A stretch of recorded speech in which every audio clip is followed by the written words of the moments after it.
project. In Kenya, we have the University of Nairobi, Uganda, Kiambogo University. You can read the universities, but I would like to mention one university here.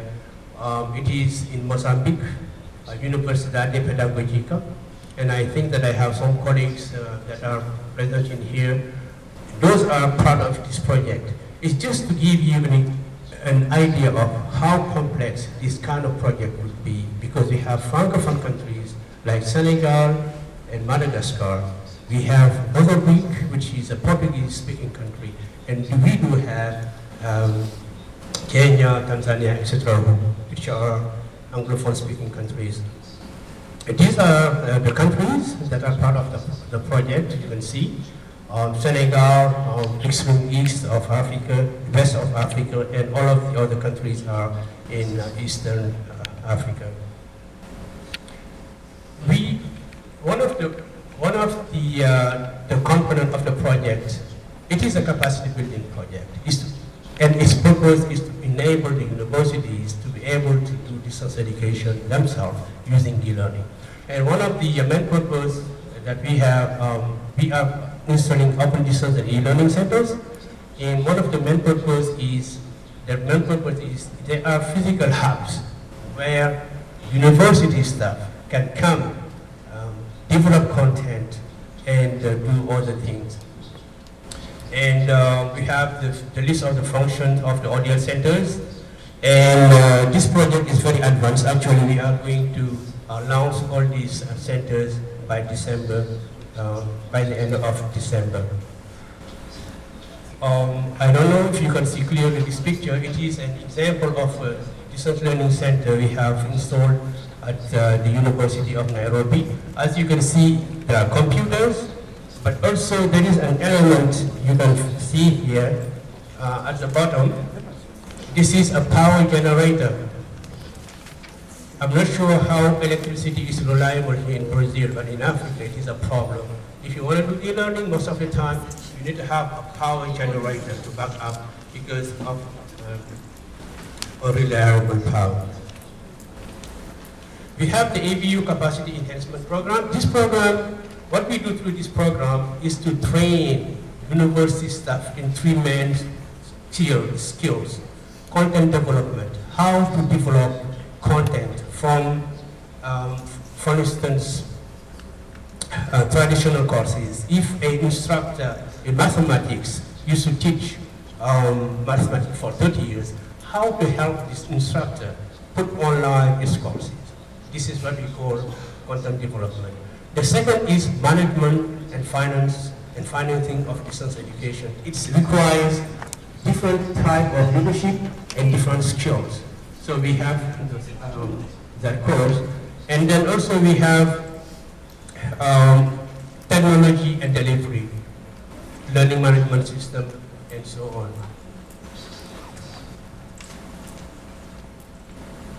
This is a workshop we had in Dakar last year. I'll just go briefly through. And then also we have a teacher education program. And the teacher education program is an ICT and integrated teacher education program for mathematics and science.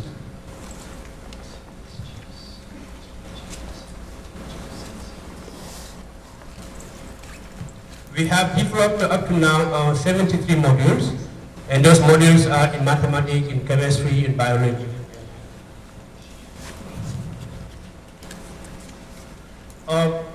This is very, very important. It provides, because we had 10 countries that are part of this program, we had to work with all 10 countries in order to develop programs that are common to the 10 countries. And this is the process of curriculum development that all 10 countries agreed upon.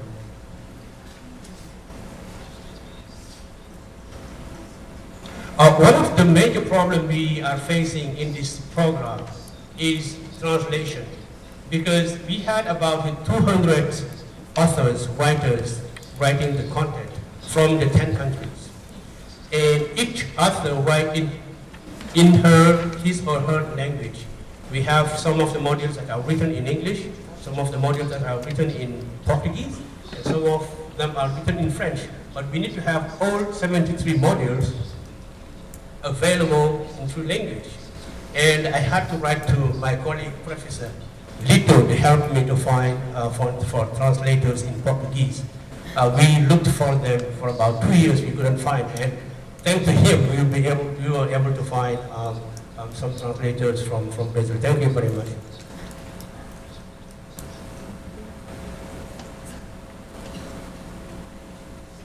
Some of the challenges we faced when we were doing this project is the complexity of the project.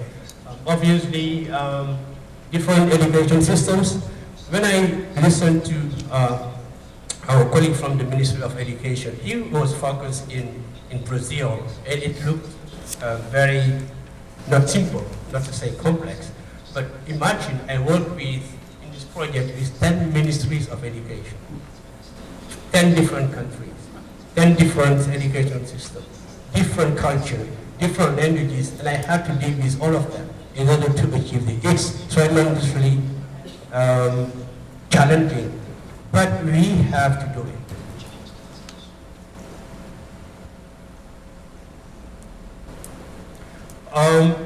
Once again, one of the things we learned when we were implementing this project is that it was not done before.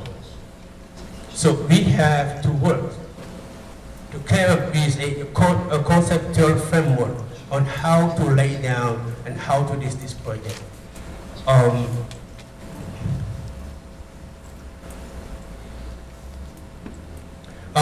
Before finishing, I just would like to emphasize to put the emphasis on one of the lessons I have learned during these 2 years at ABU. You know, and once again, Professor Lito sent me an email, I think it was a few months ago, asking me on my opinion on what is the biggest barrier to distance education. I think I didn't respond for 2 days because I was trying to find out what it was. And actually what I found is it's leadership. It's a strength, but it's leadership. It is leadership. You may have resources, but if you do not have the right leadership to use the resources, you don't have the results you are expecting.